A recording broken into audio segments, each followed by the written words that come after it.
Assalamualaikum warahmatullahi wabarakatuh. Perkenalkan, nama saya Juang Muhammad Zulkarnain dengan NIM 102032400073 dari kelas 3B01. Berikut tugas video saya. Untuk soal pertama yaitu manusia ditinjau dari aspek historis, biologis, kecerdasan sosial, dan spiritual. Lalu apa yang akan terjadi pada manusia apabila salah satu aspeknya lebih menonjol dibanding aspek-aspek lainnya? Jadi jawaban saya adalah manusia adalah makhluk yang memiliki banyak sisi. Allah menciptakan manusia dengan potensi jasmani dan rohani yang harus dijaga keseimbangannya. Jika salah satu aspek seperti biologis, kecerdasan, atau spiritual terlalu menonjol, maka manusia akan kehilangan keharmonisannya. Contohnya, kalau hanya fokus pada aspek jasmani dan harta, manusia bisa jadi materialistis. Tapi kalau hanya mementingkan spiritual tanpa berperan sosial, ia bisa kehilangan empati terhadap sesama. Maka, manusia seutuhnya adalah manusia yang mampu menjaga keseimbangan antara akal, hati, tubuh, dan imannya. Lalu untuk soal kedua, trilogi relasi antara Tuhan, alam semesta, dan manusia. Jadi, Tuhan, alam semesta, dan manusia memiliki hubungan yang sangat erat. Tuhan sebagai pencipta, alam semesta sebagai ciptaan yang penuh tanda kebesarannya, dan manusia sebagai pengelola yang diberi tanggung jawab untuk menjaga alam. Relasi ini diwujudkan dalam kehidupan sehari-hari, misalnya dengan menjaga kebersihan, menanam pohon, dan tidak merusak lingkungan. Saat manusia menjaga alam, sesungguhnya ia sedang menjalankan amanah dari Allah. Jadi ibadahnya tidak hanya dilakukan di masjid, tapi juga dengan menjaga bumi tempat kita hidup. Lalu untuk soal 3, Quran Surat Al-A'raf ayat 172 dan Quran Surat Ar-Rum ayat 30, serta relasinya dengan fitrah manusia. Jadi menurut saya, kedua ayat ini menjelaskan tentang fitrah manusia, yaitu kecenderungan alami untuk mengenal dan menyembah Allah.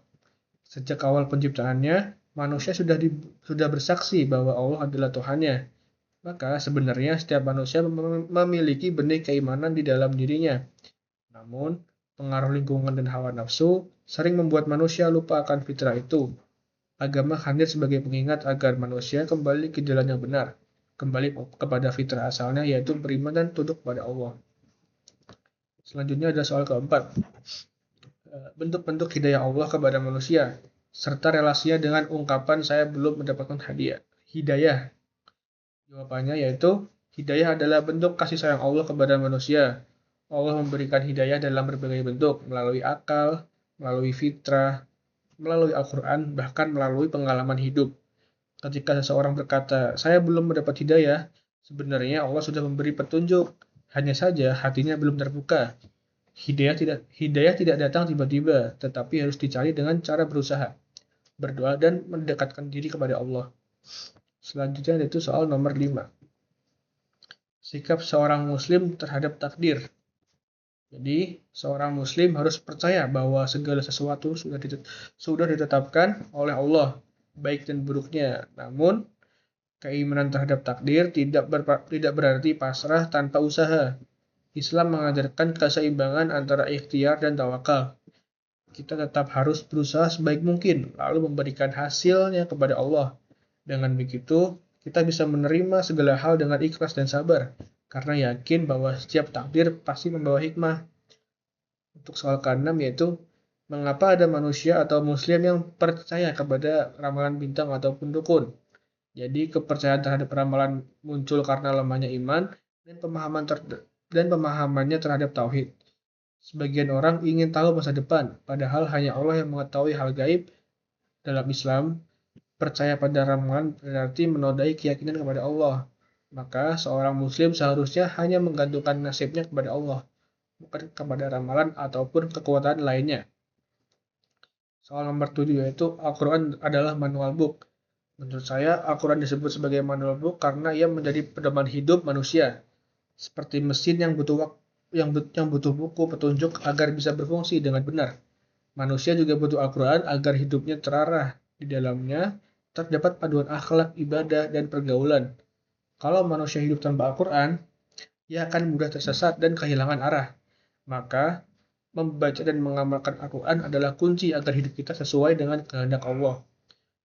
Selanjutnya yaitu soal terakhir nomor 8, realitas sikap dan perhatian kaum muslimin terhadap Al-Quran dan hadis di zaman modern ini. Jadi jawaban saya, di zaman modern ini, perhatian umat Islam terhadap Al-Quran dan hadis memang beragam. Ada yang hanya membacanya tanpa memahami, bahkan ada yang jarang menyentuhnya. Namun, di sisi lain, perkembangan teknologi ini juga membuka jalan dakwah baru, di mana kini banyak kajian online, aplikasi Quran digital, dan dakwah di media sosial yang membantu umat Islam lebih dekat dengan Al-Quran. Tantangannya berupa bagaimana menjadikan Al-Quran dan hadis bukan sekedar bacaan, tapi benar-benar menjadi pedoman dalam berpikir dan bertindak di kehidupan sehari-hari. Sekian dari saya. Wassalamualaikum warahmatullahi wabarakatuh.